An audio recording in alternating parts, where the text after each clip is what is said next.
You will regret stepping into this yard. That is my promise for any tenant who delayed my money. And rod above her head. Everyone froze. Even the air seemed to hold its breath.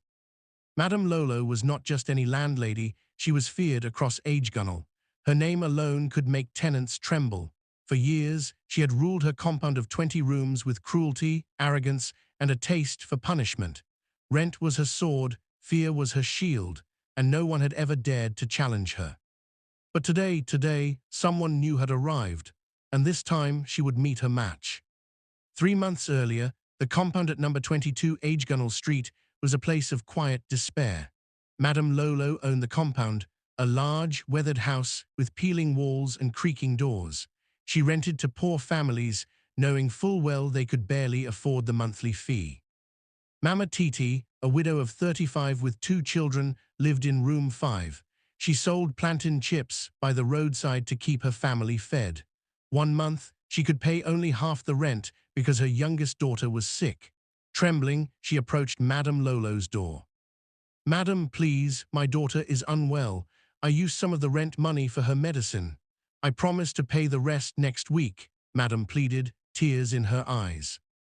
Madame Lolo stared, her lips curling into a sneer. "You think I care about your child? Foolish woman," she spat. Then, without warning, she grabbed Mama Titi's hair and dragged her across the yard. The children screamed. Neighbors peeped from their windows, but none dared intervene. Fear had silenced everyone. By the next day, Mama Titi had borrowed money from half the neighborhood just to cover the rent. Her spirit, however, remained broken. Uncle Bayo, an elderly tailor in room 12, lived in the compound for over 10 years. He always paid his rent on time and never caused trouble. But one evening, his sewing machine broke, forcing him to spend all his savings on repairs. Rent day came, and he was short 10,000 naira. "Madame Lolo, please, I have never failed you. Give me 1 week and I will pay everything," he begged. Madame Lolo laughed, sharp and cruel. "10 years, so what? You think that means anything? Call the police." 2 officers arrived that same day, took Uncle Bayo away, and locked him in a cell. The other tenants collected enough to bail him out, but the shame remained. He left the compound soon after, never to return. This was how Madame Lolo ruled, through fear, manipulation, and corruption. Tenants hated her, yet had nowhere else to go. Rent was high everywhere. They were trapped.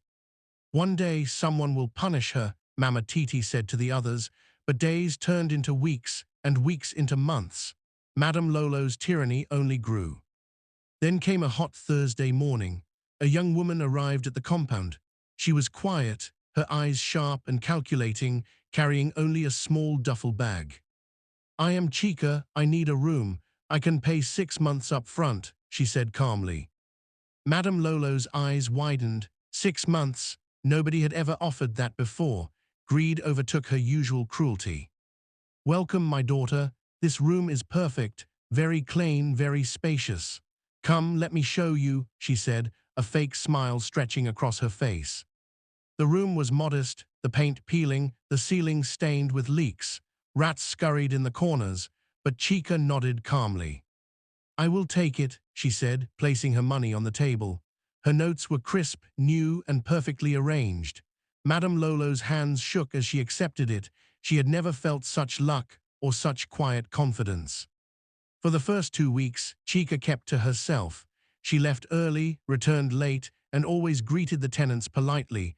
People whispered among themselves, "That girl is strange, too calm, too quiet." They decided she was harmless. One Saturday, Madame Lolo woke in a foul mood. Her boyfriend had left her, and she was looking for someone to punish. She walked through the compound, tapping her rod against the walls, glaring at every tenant. She came to Chica's door. "Open this door now." Chica opened calmly. "Yes, Madame Lolo. I heard you brought some visitors here without permission. I will inspect immediately." "I have no visitors, Madame Lolo. You may inspect," Chica replied, serene and polite. Madame Lolo barged in, searching every corner. She found nothing, yet her anger boiled. You are lying, you are disrespectful, I will punish you. She slapped Chica across the face. The compound fell silent. Everyone had witnessed her violence before, but Chica's reaction was different. Her eyes darkened. A storm was brewing. You should not have done that, Chica said quietly. Her voice was soft, yet it carried an invisible weight. Madame Lolo laughed, a cruel, shrill sound. And what can you do, little girl? Nothing. I am the landlady here. I can destroy you in a moment. Chica did nothing but step closer. Then, with emotion so sudden it stunned everyone, she caught Madame Lolo's hand midair, iron-like grip. No matter how Madame Lolo struggled, she could not pull away. Let go, Madame Lolo screamed, panic rising in her voice. No, Chica said softly, until you learn something very important. The tenants gasped. Nobody had ever dared restrain Madame Lolo before. Madame Lolo panicked. She pulled out her phone. Inspector Femi, come quickly, this girl is attacking me. In less than 10 minutes, 3 police officers arrived. Inspector Femi had worked with Madame Lolo for years. She bribed him monthly. He had always used his uniform to terrorize tenants on her behalf. Where is the troublemaker? He demanded.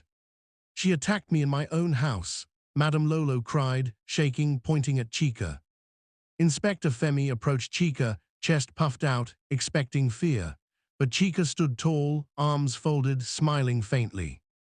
You have no idea what you are dealing with, Chica said calmly. You will regret talking to a police officer like that, Femi said, moving to grab her. In a blink, Chica twisted her body, a move that seemed impossible. 2 officers stumbled backward and crashed into the wall. Femi reached for his baton.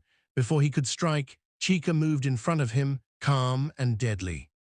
You think your uniform gives you power? Real power is in knowing when to be strong and when to be kind, she said. You have used your power to hurt others, not protect them. The compound fell silent. Even the wind seemed to pause. With one small hand, Chica lifted the massive inspector, shaking him like a child holding a doll. She placed him gently in the compound's ground. He sputtered and coughed. She put them dirty water, humiliated beyond measure. Tenants screamed. Some fell to their knees, making signs of prayer. Madame Lolo stood frozen, her mouth agape. Who are you? She whispered. I am someone who will not allow wickedness to go unpunished, Chica replied. Inspector Femi scrambled out of the gutter, soaked and humiliated, his uniform smelling of filth. His 2 officers groaned, holding their bruised arms. For the first time in years, a tenant had stood up to Madame Lolo, and she had done it in a way no one could have imagined. I swear, Femi stammered, trying to regain authority. Save your threats, Chica said, her voice calm but razor-sharp. I have proof of everything. Videos of you taking bribes, arresting innocent people doing her dirty work. One message to your superiors in Lagos and your career is finished. Do you understand? The inspector's face went pale, sweat poured down his forehead. His eyes darted to Madame Lolo, who was frozen in shock. Please, please don't, he whispered. I have a family, children in school. I will change, I swear. Chica's smile softened, yet her voice carried authority. Then start today. Stop oppressing the weak. Be the officer you were meant to be, not the criminal in uniform. The men scrambled out of the compound, humiliated, their vehicle leaving clouds of dust behind. The tenants slowly emerged from their hiding spots, eyes wide, whispering among themselves. Mama Titi's children clung to her skirt, amazed at the power and courage of the mysterious young woman in room 10. Who is she? One tenant asked. Some juju woman. No, Mama Titi replied, tears streaming down her face. She's someone sent to protect us. Madame Lolo sank to the ground, shaking uncontrollably. Her face was wet with tears, not fake ones, but real, heavy, crushing tears she had never allowed herself to shed. I don't understand, she whispered, voice breaking. How can a small girl? Chica knelt beside her, her voice softened, warm and steady. Madame Lolo, I am not here to hurt you. I am here to show you something important. You have spent years believing power is money, fear, and control. but true power is in knowing when to be strong and when to be kind. Madame Lolo shook her head, still trembling. I don't know how I can be different, she said, her voice barely audible. Then learn, Chica replied. Start today, you can change, it is never too late. The compound was silent, every tenant watching. Slowly, they saw something in Madame Lolo's eyes they had never seen before, fear, yes, but also humility. She looked at the people she had hurt for years. She saw Mama Titi, her children, Uncle Bayo, and the other tenants, all scared, all suffering, all enduring her cruelty. Tears streamed down her face. I am sorry, she whispered, barely able to breathe. I am so sorry, I never wanted to be this person. I hurt so many people. I don't know how to stop. Chica smiled gently. Pain does not excuse cruelty. Yes, your husband left you. Yes, life has been hard, but punishing others will never heal your pain. You must choose differently. For the first time in 10 years, Madame Lolo felt shame. Real shame. The kind that gnaws at your soul and makes you wish you could undo the past. I will try, she said, voice trembling. I will try to change. Chica helped her to her feet, steadying her. Start now, fix what you can, help these people instead of hurting them, show them and yourself that you can be better. The tenants watched in disbelief. Madame Lolo, the woman who had terrorized them for a decade, was finally breaking down and opening herself to change. I will reduce the rent by 30%, she said, her voice cracking. I will fix the broken windows, repair the leaking roofs. I will try to be a landlady who helps, not hurts. Mama Titi stepped forward, tears rolling down her cheeks. We all make mistakes, Madame Lolo. Pain is real, but today we see the change. We will give you a chance. One by one, the other tenants nodded. Relief, hope, and disbelief mixed together. The impossible had happened. They had witnessed a wicked woman humbled and transformed. Over the next weeks, Madame Lolo's transformation became real. The compound slowly turned into a place of warmth. She fixed broken doors, patched leaking roofs, and even set up a small food shop where tenants could buy staples at cheap prices. She stopped calling the police for minor rent delays, instead asking tenants what troubles they faced and helping where she could. Chica, meanwhile, became a part of the compound. She taught Mama Titi's children martial arts to defend themselves. She helped Uncle Bayo rebuild his small tailoring business and welcomed him back when he returned after a brief absence. Madame Lolo learned to greet tenants with kindness instead of fear. She laughed, slowly, hesitantly at first, but then more freely. The compound became a place where people could finally breathe without fear, where neighbors smiled at each other, and where kindness replaced terror. Chica's presence was like a light in a dark house. Tenants spoke of her in whispers, of how a quiet, small girl had defeated fear itself. She never sought recognition. She simply did what she came to do, restore balance, teach a lesson, and leave when her work was done. One morning, Chica packed her small bag and prepared to leave. Madame Lolo stood at the doorway, tears in her eyes. Where are you going? She asked. There are other places that need help, Chica replied with a smile. Other wicked landlords who need to meet their match. Other people who need to learn that fear is not power and cruelty is never the answer. She hugged Madame Lolo tightly. You have found the kindness inside yourself. That is the greatest power of all. The tenants came out to wave goodbye, calling blessings, tears in their eyes.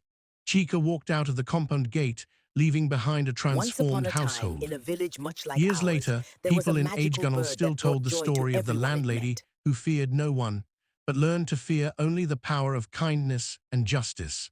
They told it to their children and grandchildren, reminding everyone that wickedness can be defeated and change is always possible, no matter how entrenched cruelty seems. And sometimes, late at night, when the compound is quiet, the laughter of children echoes through the hallways, and Madame Lolo can be heard praying, not for money or power, but for strength to remain the person Chica helped her become.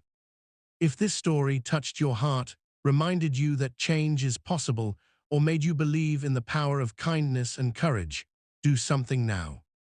Subscribe to the channel and turn on the notification bell so you never miss a story that inspires and teaches. Comment below, what lesson did you learn from Madame Lolo's story? Have you ever met someone who changed their ways?